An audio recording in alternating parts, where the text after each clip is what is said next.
Hello, dear ones. Welcome to Sacred Journal Whispers. This is gonna be my weekly share from my journals and my notebooks and all the things. I've been writing all my life since I was little. I remember having like a diary, with one of those with a key, and you know what I mean. Sometimes words, mom brain is real. Sometimes words don't come to me, so please have grace. Sacred Journal Whispers is this space where I'm sharing from my journals, and I'm gonna be sharing, just like whatever stories come up, but also reflections on that because I was writing that specific things in one point of time. Of course, that had a meaning for that time, but now that I read it now, it's like wow. I wish Kate knew these things. And maybe just something like what I would tell the Kate in 2017 when this was happening. So this is interesting because I've been on my healing journey actively, because when do healing journey start? Who knows, like when trauma starts and when things happen. But I've been actively healing for many, many years, since like over 10 years. And yeah, it's different to read these diary notes before I knew what happened to me, before I was actively healing, before I started remembering. And when I say remembering, I mean not only remembering what happened, but also remembering most importantly, remember who I really am. Once I knew what happened, then I'm like decluttering all these layers of stories and triggers and trauma and protection mechanisms. So really remembering myself, my true self, and also remembering my connection to it all, to spirit, to God, to whatever you call it, universal love. That's been profound in my journey. I'm not as actively spiritual now that I have 2 kids. I am in my own ways, in a very short and concise ways. Anyway, so this is a Sacred Journal Whispers. And today I will share, it's one of my beautiful diaries. It's like, so old. Actually, I bought this when I was in college, and I just love these simple like blank pages, and then I added whatever I wanted to add. So this one was written in Spanish. It's from January 2016. It's also interesting to see that when I stopped writing in Spanish and started writing in English. And I share most of this journey in English because my healing journey happened in English. So my transformations, meditations, plant medicines, and a lot out of it. So if I often find myself out of words in English, in Spanish it would be harder. But who knows? Maybe I'll share in Spanish later. So I'll translate as I read. And it starts saying, Donde empiezo? Where do I begin?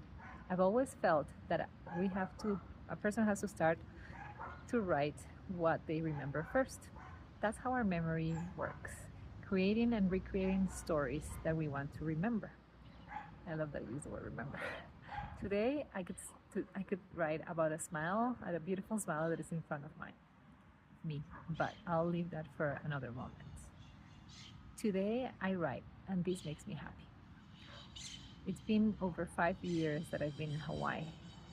Half a decade living in Oahu, this beautiful island that gives you so much more than being a paradise.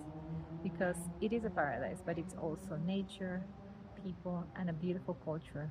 So much aloha and hula. I haven't written much from 2013, 2014, and 2015. I arrived in Hawaii in side note, I arrived in Oahu in 2010. So I haven't written much from 2013, 14, and 15. I feel those years went by flying. While I was doing my master's in urban planning, I was working full or part-time, and I was figuring out my life alone or with my partner.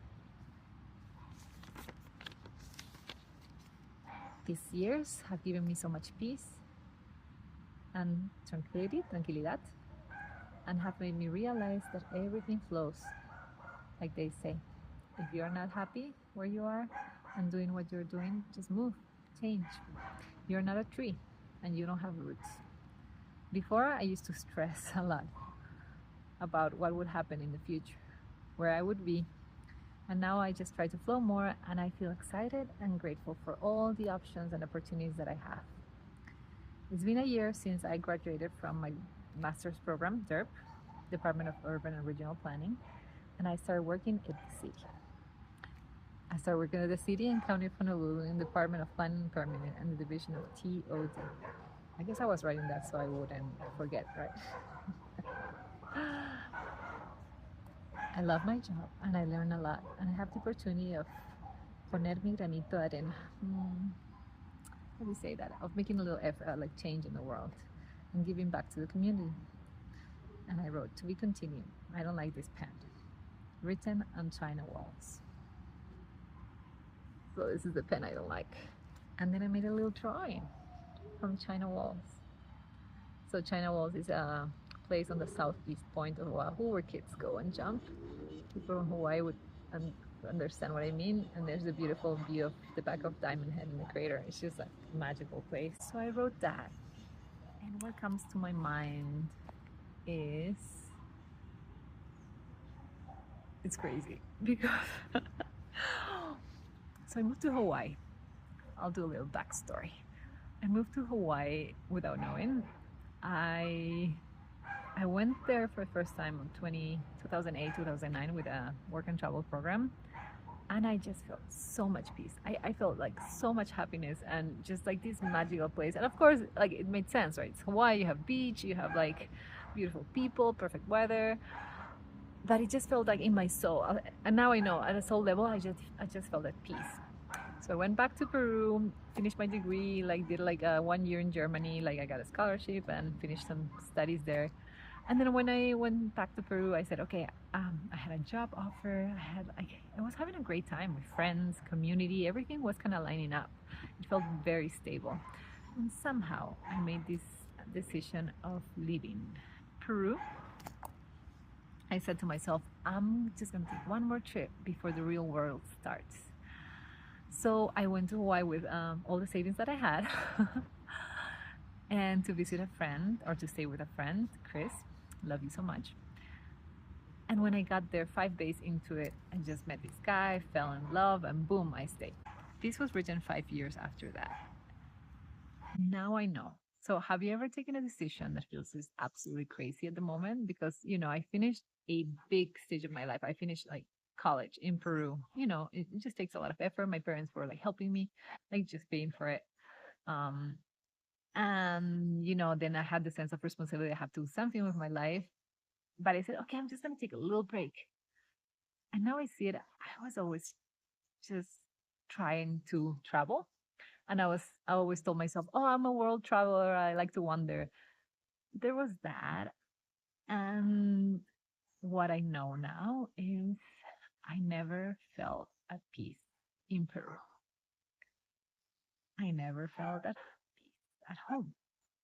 When I mean home is, yeah, my family and parents and us inside, who knows. So that's hard to say, but it's true. And I know it now. Ooh, I feel tightness. So I mention these things because it's important to be noticing our body messages. I I was always in a fight or flight mode, even though I didn't knew it, but there was evidence of me just getting drunk all the time, so avoidant, like looking for things to get distracted. I was very reactive with my parents. I would always fight and scream at them. And one of the things I would always tell my mom is like, you don't listen to me. Like, I growing up, but also when I was like in college. And like years later, I would come to realize it's like I just didn't like myself. It's hard to say that. I didn't like myself, and often I still don't like myself when I go home and when I'm around my parents because there's a lot of triggers, right? There's a lot of wounds that come up. There's a lot of protection mechanisms. So when I went to Hawaii, these first years were just like a breath to my soul. It's like I didn't know it, but I needed to escape. I needed to leave. I needed to just find a place where I felt like where I felt I could be myself, where I felt like nothing that happened before would define me, where I felt like I just reinvented myself. And who who was I? I know why. I just got there Met this guy, fell deeply in love, started working in restaurants, and had a blast. I just served and hiked and drank a lot for the first 3 years. It was just like nobody knew me. Hawaii is just so, I was gonna say forgiving, but it's not forgiving. It's so allowing. Like you can just be you. You're at the beach, you're with your bikini, nobody fucking cares. You're like barefoot going to a store, nobody fucking cares. It's just like, hey, aole pilikia, like no worries, like be yourself, enjoy. And I was just a surfer girl for all that time.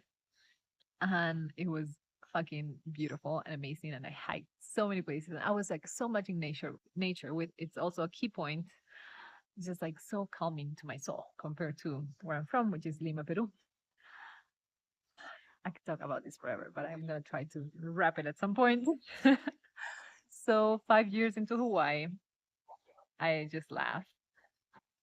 And remember, all of this that I'm saying, I had no clue at the moment, and probably I didn't know until like 4 or 5 years later. But all of this that I'm saying, and oh, this is so flowy, it's like just move and change and so positive. That same year, I would start having a deep depression and have no clue why. Like everything seemed so good and so beautiful. And so, I had a pretty okay job, paid my bills, I was independent, I had good friends, I served, I lived in Hawaii, and just something wasn't clicking. This is another lesson is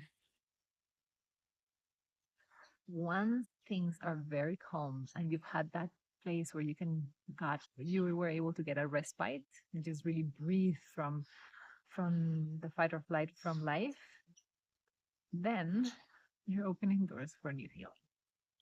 And that's what happened to me. Like my soul got the break that I needed so I could have strength to go through all the work and deep healing that I needed to go. And I wonder if this resonates with anybody because I've known it to be so true to myself. Every time I felt like this like place of like, oh, okay, I'm feeling so good, and then it's like, bam, let's do more work. And I say like now jokingly, but it's not. It's like, oh shit, things are going down. So that was January 2016. I started having depression like mid-year by the end of the year, and then 2017 was like my big rock bottom year. I mean, so many highs and lows, but where I had my very first rock bottom. So sharing with love from love because my journey always felt very alone and I don't want anybody else to feel as lonely as I did. Much aloha.